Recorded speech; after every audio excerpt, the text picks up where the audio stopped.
Decoded.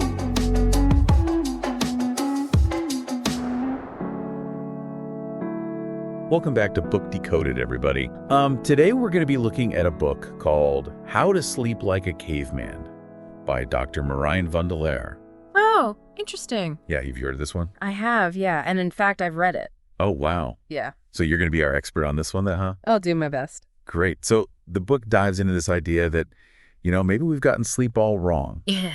And that we can learn a thing or two from how our ancestors slept. Yeah, and when I first saw this book, I thought, Yeah. caveman's sleep advice Right. for the modern world. Yeah. Could they possibly teach me? Right. But I have to say, it really digs deep into the evolutionary science of sleep. Yeah.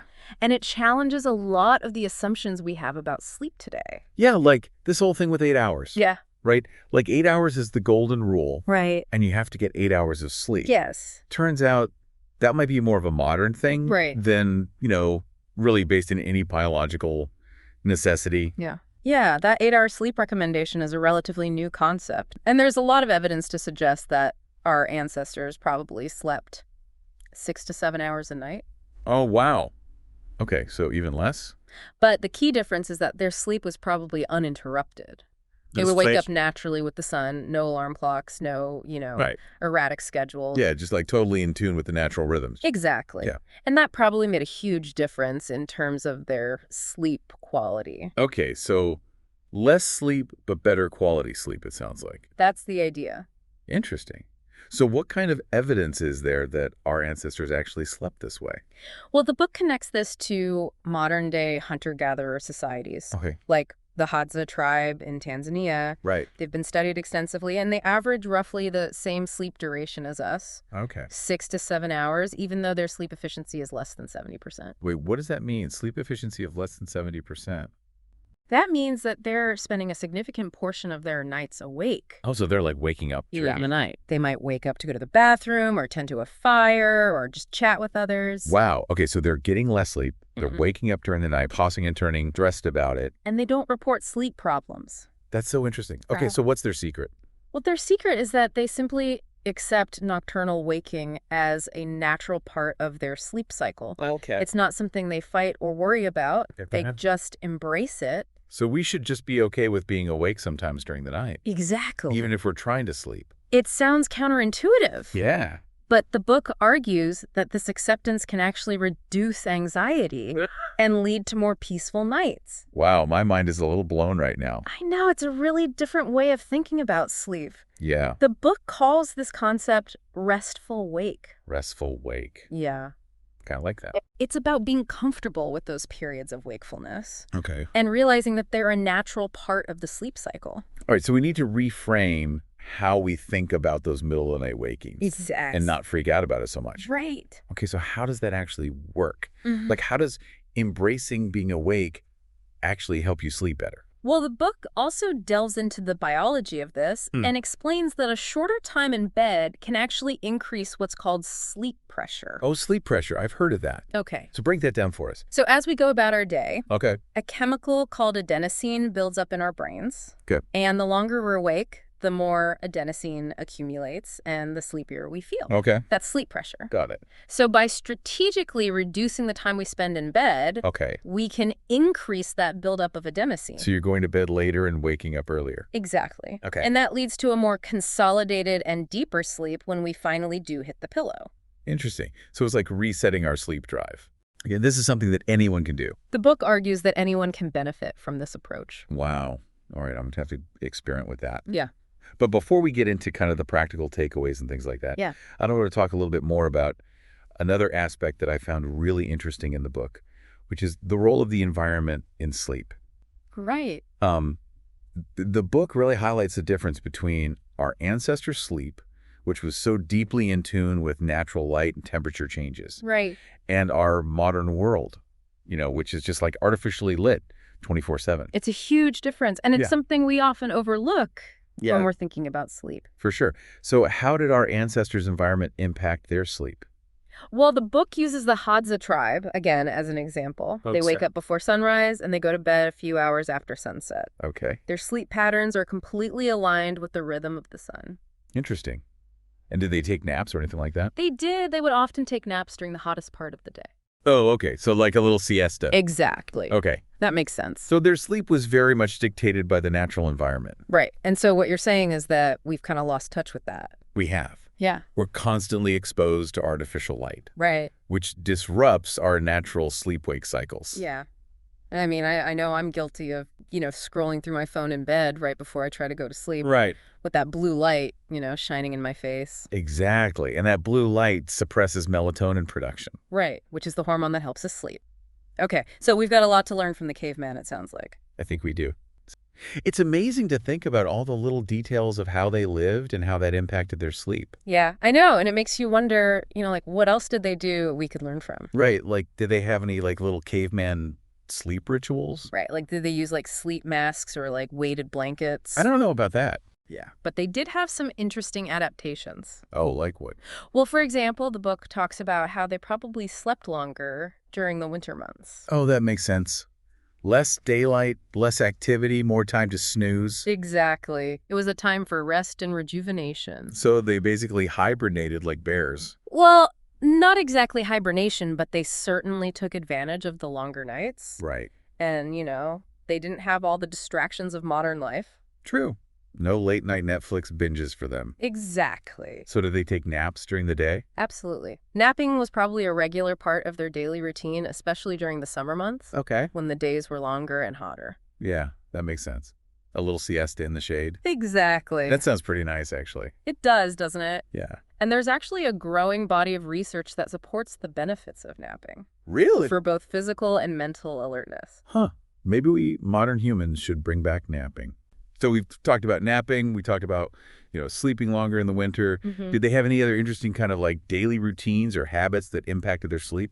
Well, the book also mentions their diet. Oh, yeah. Which was rich in protein and fiber from all that hunting and gathering. Okay. And the book suggests that that might have played a role in their sleep quality. Really? So, eating like a caveman can help you sleep like one, too? It's possible. The book doesn't advocate for any strict dietary restrictions. Yeah. But it does emphasize the importance of a balanced diet that supports overall health and well-being. Right. Which includes sleep.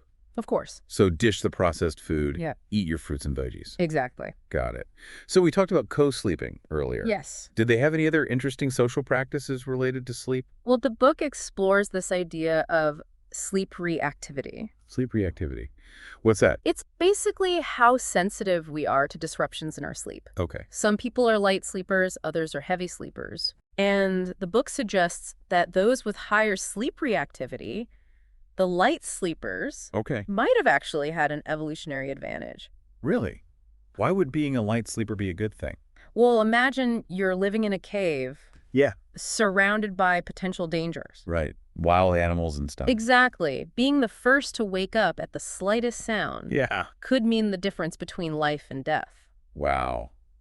That's intense. Right. So those light sleepers were essentially the guardians of the tribe's slumber. Like a built-in security system. Exactly. Wow, that's so interesting. Wow.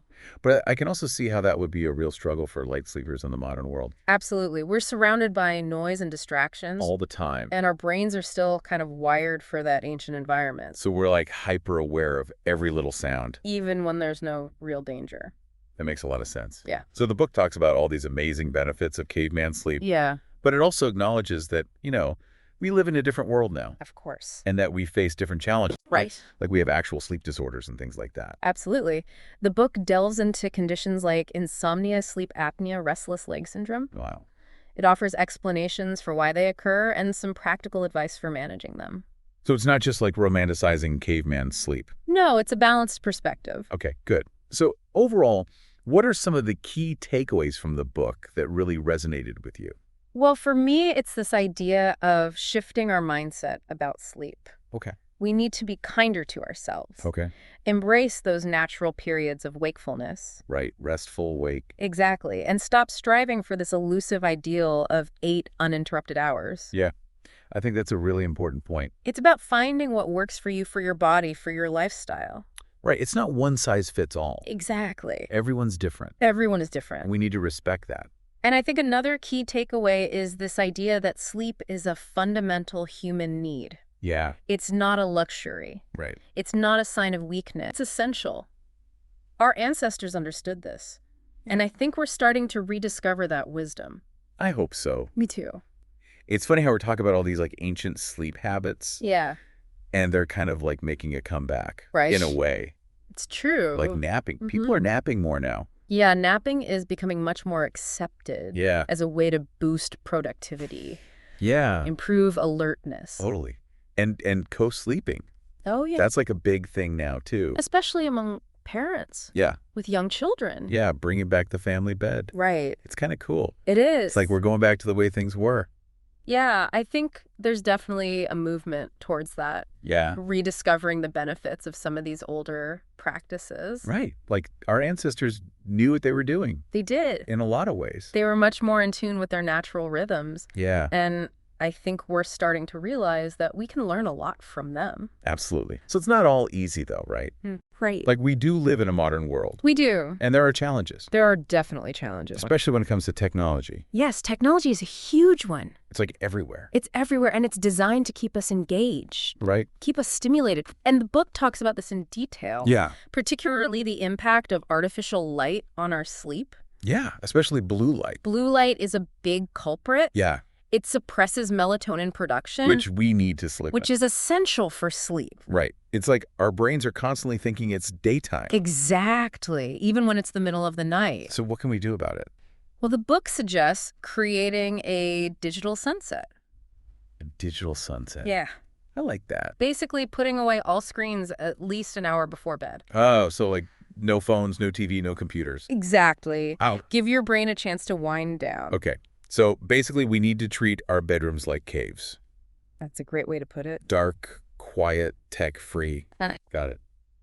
Anything else? Well, the book also talks about managing stress and anxiety. Oh, yeah, that's a big one. Which can often keep us up at night. For sure. What does it say about that? It emphasizes the importance of relaxation techniques. Okay. Like deep breathing and mindfulness. Okay, so like meditation and stuff. Exactly. That makes sense. It's about calming the mind and body before sleep. All right. I can try that. It's funny because, we think about cavemen and we think, oh, they had it so easy. Right. But they probably had stress, too. Of course they did. They were human just like us. Yeah. They might not have had deadlines and emails, but they had their own stressors. Like finding food. Finding food, protecting their families from predators. Yeah. A mammoth stampede probably wasn't very relaxing. I can imagine. So even they had to find ways to manage their stress. They did. And they understood the importance of sleep for their physical and mental well-being. Yeah, sleep is essential. Yeah. It is not a luxury. Absolutely. All right. Well, I have learned so much today. Me too. It's amazing how looking back at, our evolutionary past can teach us so much about how to live better today. It really is. It's a reminder that we're not so different from our ancestors. Right. We still have those same basic needs. Exactly. Like the need for darkness, quiet, and comfort. Those are the foundations of good sleep. And maybe by embracing some of those caveman sleep principles, we can actually sleep better in our modern world. I think that's definitely possible. Okay. I like that message. So to wrap things up, what's the one thing you would tell our listeners to do tonight to sleep better? I would say create a sleep sanctuary. Okay. Just like a cave provided a safe, dark, and quiet haven for our ancestors. Right. We need to create a similar space for ourselves in our modern homes. I love that. Turn off the screens, dim the lights, and just allow yourself to drift off to sleep. Exactly. Okay, I can do that. I'm going to go declutter my bedroom tonight. Sounds like a good plan. Yeah. Find my inner caveman. Embrace your inner caveman.